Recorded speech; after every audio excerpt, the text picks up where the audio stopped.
O assunto do Marcelo Taz e da pergunta que ele fez no Roda Viva com o Marcelo Adnet rendeu ontem, foi o dia inteiro o pessoal brigando por isso na internet.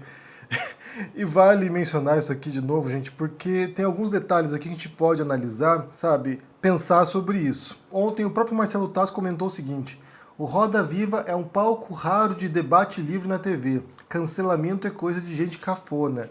E aqui você entra mais uma vez nesse termo, né, o uso do termo cancelamento, o que quer dizer isso aqui? E certamente o Marcelo Taz não foi cancelado, né? Como a gente falou em outra circunstância aqui, o cancelamento tem a ver principalmente com seguidores seus, né? Pessoas que acompanham o teu trabalho, pessoas que te admiram e que te cancelam quando você diz alguma besteira ou faz alguma coisa que é considerada repreensível por esse grupo. Então, ninguém cancelou o Taz porque as pessoas que estão criticando o Taz já o criticavam antes ou já não acompanhavam o trabalho dele anteriormente. Então não foi exatamente um cancelamento. Pode ter sido uma espécie de linchamento público?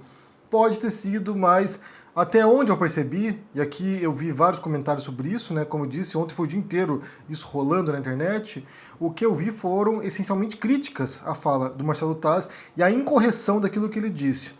E aqui entra o ponto, porque eu quero analisar com vocês hoje a estrutura lógica do argumento apresentado pelo Taz, para a gente perceber como ela é falha.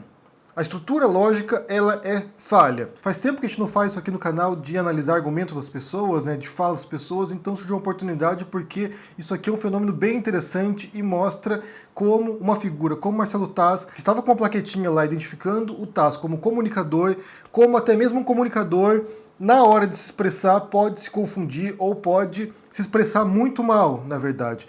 E eu vi muitos esforços aqui, na verdade, inúmeros esforços de pessoas defendendo o Taz, dizendo o seguinte: foram três categorias de defesas aqui. Que era uma provocação do Taz, afinal de contas, ele é alguém que apresenta um programa chamado Provoca, que está ocupando agora o espaço do Antônio Abujanra. Ou seja, o que ele fez foi justamente para atiçar o Adnet e forçar o entrevistado a dar uma resposta que justificasse a postura dele. Outros disseram que era uma hipérbole, né, uma figura de linguagem, que ele queria dizer outra coisa, que isso aqui se encaixa um pouco já no terceiro item, que é ele quis dizer que.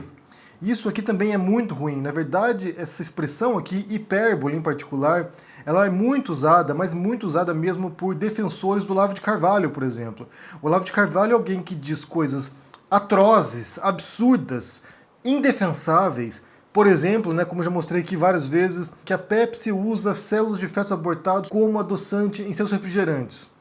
O Olavo disse isso. E daí os defensores do Olavo de Carvalho dizem o seguinte: não, ele não quis dizer isso, ele quis dizer outra coisa, é uma hipérbole, ele exagerou a situação aqui, ele criou, sabe, esse cenário para escandalizar as pessoas, quando na verdade ele quis dizer uma coisa que é um pouquinho diferente. E isso é ruim. Para quem é comunicador, por exemplo, isso é péssimo, né? O comunicador ele não tem que querer dizer alguma coisa, ele tem que dizer. Quando eu fiz a pós-graduação em literatura, tinha uma professora de teoria literária que diz o seguinte, né? Que ela não entendia, por exemplo, quando alunos ou, sabe, as pessoas diziam assim, o que o autor, o que o escritor queria dizer com essa frase. Ela, a gente não tem como saber. A gente sabe o que ele disse. Então, basicamente é isso. A gente não tem como adivinhar o que o Taz ou o Olavo de Carvalho queriam dizer com aquela frase mal elaborada. A gente tem como saber o que ele disse. E o que ele disse era muito ruim. Então, eu vou fazer o seguinte, eu vou ler para vocês aqui textualmente o que o Marcelo Taz disse para o Adnet e a gente vai analisar a estrutura argumentativa dessa fala do Taz. Então ele começa o seguinte, né, nessa pergunta que foi quase no final do programa. O que eu acho muito perigoso nessa polarização é a gente entrar nesta cilada. E quando você fala que você é um humorista de esquerda, você nunca reparou, por exemplo, que em Cuba não existe humorista ou na China não existe humorista? Eu acho muito perigoso a gente, como pessoas que trabalham com humor, tomar um partido especialmente quando o humor é censurado, como no caso de Cuba, que é um país muito triste. E daí, mais adiante, ele diz o seguinte: se eu sei que você é de esquerda, daí, para mim, perde um pouco. Então vamos analisar primeiro a estrutura desse principal argumento dele. Quando você fala que você é um humorista de esquerda, você nunca reparou que, por exemplo, em Cuba não existe humorista, ou na China não existe humorista? Vamos analisar aqui o que está implícito nessa fala do Taz. Então, para começar, a premissa número 1. Aqui a gente vai desmembrar o argumento do Taz. Premissa número 1. O Adnet se apresenta como um humorista de esquerda, e o próprio Adnet falou isso, né? Progressista. A premissa número 2. Cuba é um país com governo de esquerda. Bem, a gente sabe disso. A premissa 3. Cuba possui um regime autoritário que censura manifestações artísticas, como humor. É um item que a gente sabe também que é verdadeiro. Daí nessa terceira premissa a gente tem 3 subpremissas. Primeira subpremissa. Apoiar a esquerda significa apoiar todo e qualquer regime de esquerda. Essa aqui é uma pressuposição que o Tass faz. Ou seja, se você é esquerdista, então necessariamente você apoia todos os regimes esquerdistas que tem no planeta. Isso é falso, a gente sabe que é falso, a gente viu isso ontem aqui. Você pode ser de esquerda progressista, por exemplo, e não apoiar o Kim Jong-un na Coreia do Norte. Isso é totalmente, sabe, compreensível, factível, e existe muita gente que é de esquerda e que não passa pano para a ditadura. Então, isso aqui é falso. A segunda sobrepremissa. Apoiar todo e qualquer regime de esquerda significa apoiar o regime cubano.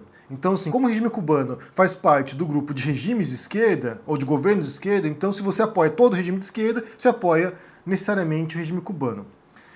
E a terceira sobrepremissa, apoiar o regime cubano implica em apoiar todas as políticas daquele regime, incluindo a censura e a repressão. Isso também é falso. Você pode, por exemplo, compreender o valor histórico, compreender, sabe, os objetivos, compreender, sabe, a proposta da Revolução Cubana, por exemplo, do Fidel Castro, do Che Guevara, de outros revolucionários da época. Você pode compreender a proposta deles sem aceitar necessariamente também a aplicação do regime. Aquilo que eles fizeram, a perseguição política, fuzilamentos, as mortes, a perseguição homossexuais, a censura do regime. Você pode compreender o processo histórico sem passar pano para a ditadura. Ou você pode até reconhecer certas conquistas do regime cubano, como por exemplo até o Ricardo Amorim já fez, né? Em Cuba só tem 3 coisas que funcionam: é a segurança, é a educação e exatamente a saúde. E só 3 coisas funcionam no regime cubano, que é a segurança, a saúde e a educação. Você pode reconhecer as conquistas sem ficar aplaudindo o que tem de ruim. Isso vale também para o governo brasileiro. Isso também vale para o próprio Bolsonaro, na verdade, né? A gente poderia reconhecer, eu até fiz um vídeo tempos atrás sobre isso, né? A gente até poderia reconhecer o que ele faz de bom, e eu não sei o que é, mas pode ter coisa boa também. A gente até pode reconhecer as coisas boas sem deixar de criticar aquilo que é ruim. E isso vale para qualquer regime. Porque qualquer governante, qualquer regime realiza vários acertos, ou alguns acertos, e comete alguns erros ou muitos erros. Então essa terceira sobrepremissa de que se você apoia o regime cubano, você apoia todas as práticas do regime, também é falsa. E daí tem uma quarta premissa que é implícita, que diz o seguinte: apoiar um regime que censura humoristas equivale a apoiar a censura de humoristas. Portanto, se o Adnet, em tese, apoia o regime cubano, ele está apoiando necessariamente a censura de humoristas, e a conclusão que se chega aqui, né, a conclusão do Tass é: logo, sendo um humorista de esquerda, Adnet apoia a censura de humoristas em Cuba e, deste modo, atua contra a própria classe dos humoristas. Essa estrutura argumentativa, como explicitada aqui, né, desmembrada aqui, como a gente viu, ela tem inúmeros problemas. Ela tem premissas e subpremissas que são claramente falsas, como, por exemplo, que todo mundo que é de esquerda apoia necessariamente regimes de esquerda, independentemente se for uma democracia ou um regime autoritário, e que se você reconhece os méritos de um regime, você está, junto com isso, aceitando todos os erros, acolhendo todos os erros. E isso também não é muito correto. Além disso, além dessas premissas que são falsas, algumas delas, você tem aqui aquilo que se chama de non sequitur na lógica, que é quando a conclusão não se segue às premissas. Essa conclusão aqui de que o Adnet não pode ser de esquerda, porque ao dizer isso ele está apoiando regimes repressivos de esquerda, não pode ser concluído, não pode ser derivado a partir das premissas apresentadas. Então, aqui você tem um comunicador, o Marcelo Tass, elaborando um raciocínio que é completamente falho. Como eu disse, alguns tentaram justificar como se fosse uma provocação. Ele está querendo provocar o Adnet para que ele mostre para as pessoas, para que ele revele para as pessoas que, na verdade, nem toda esquerda pensa assim. Eu não vejo desse modo. Eu não vejo desse modo e já vou explicar por quê. Então, a gente começa aqui com essa questão da polarização política, né? Como ele fala assim, o que eu acho muito perigoso nessa polarização é a gente entrar nessa cilada. E depois ele conclui, né? Eu sei que você é de esquerda, daí pra mim perde um pouco. Ele se contradiz na própria fala dele. Ele critica com toda razão a polarização política e ao mesmo tempo ele diz o seguinte: eu sabendo que você é de esquerda, isso me afeta. Isso me prejudica, isso cria uma barreira entre mim e você. Ou seja, ele é alguém que entra nessa própria cilada que ele critica ao dizer o seguinte: eu não sou de esquerda, você é de esquerda, e isso é um problema. Ele faz o jogo da polarização. A própria pergunta dele já é uma pergunta polarizadora. E aqui é importante também definir o que é polarização, né? Porque aparentemente na cabeça das pessoas a polarização é simplesmente você ter esquerda e direita. Isso não é o caso. A polarização, quando a gente utiliza esse termo, isso se refere a algo muito específico. É quando uma política, é quando um jogo político opera apenas com os polos. Eu vou citar aqui o caso da eleição passada, né, no Brasil, quando você tinha Bolsonaro e PT. Embora eles não sejam polos ideológicos, né, o PT não é o extremo oposto do Bolsonaro, era um jogo polarizado pelo simples fato de que você tinha a visão nas pessoas, nos eleitores e na mídia e sei lá, sabe, em todo o debate que se dava, que só houvesse duas posições. Ou você era PT ou você era Bolsonaro. Havia 13 candidatos nas eleições. E o jogo foi polarizado porque havia apenas duas escolhas.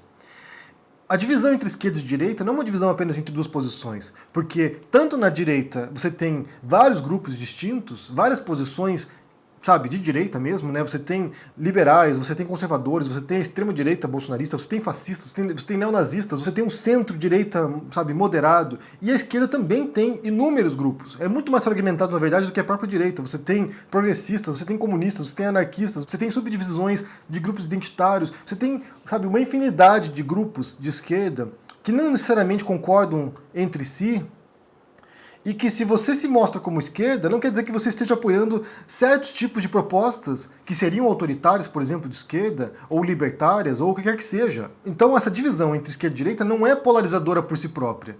Você pode ser de centro-esquerda, uma esquerda moderada. Você pode ser de extrema esquerda. Você pode ser anarquista, por exemplo, que propõe, sabe, uma mudança drástica nas estruturas sociais. Então, o simples fato de o Adnet se mostrar como de esquerda, ele diz progressista, não quer dizer que ele esteja jogando o jogo da polarização. Quem está fazendo o jogo da polarização é justamente o TASS, ao propor que, se você é de esquerda, você está apoiando o regime cubano. Você está apoiando a ditadura, você está apoiando censura de humoristas. Esse é o jogo da polarização. É justamente o jogo que o TASS propõe ali, que ele põe na mesa. E por fim tem um último problema que vale mencionar aqui também, é quando você faz uma negação numa premissa, né? Então, por exemplo, aqui, você nunca reparou que, por exemplo, em Cuba não existe humorista ou na China não existe humorista? Quando você fala que não há uma coisa, por exemplo, não existem cisnes negros. Essa é uma frase que você observa na realidade, você vê que todos os cisnes que a gente viu são brancos até agora, mas se você encontrar um único exemplo, uma única exceção, isso já desmonta o seu argumento. Se a gente, por exemplo, for pesquisar Cuba ou China, como a gente fez ontem, né? Eu mostrei para vocês aqui 8 comediantes cubanos. Se a gente pesquisar e encontrar um único humorista cubano, já desmonta a premissa e já desmonta, de certo modo, todo o argumento do Marcelo Taz. Mesmo se esse comediante estiver preso, vamos supor que você tenha um comediante político preso em Cuba e você disser não existe humorista em Cuba, se o cara estiver preso em Cuba por ser um humorista político, a premissa já foi contestada. E essa foi outra manobra feita também em relação a isso, né? De tentar dizer que, na verdade, o que ele queria dizer é que não existem humoristas políticos. Não foi isso que ele disse, na verdade, né? Aqui eu retorno a minha professora de teoria literária. A gente não sabe o que ele quis dizer, a gente sabe o que ele disse. Quando a gente analisa aqui essa estrutura argumentativa, a gente está vendo aqui a composição do argumento, né? Onde ele quer chegar através da própria argumentação que ele apresenta. Mas a gente não tem como pressupor o que ele quis dizer. Onde ele queria chegar?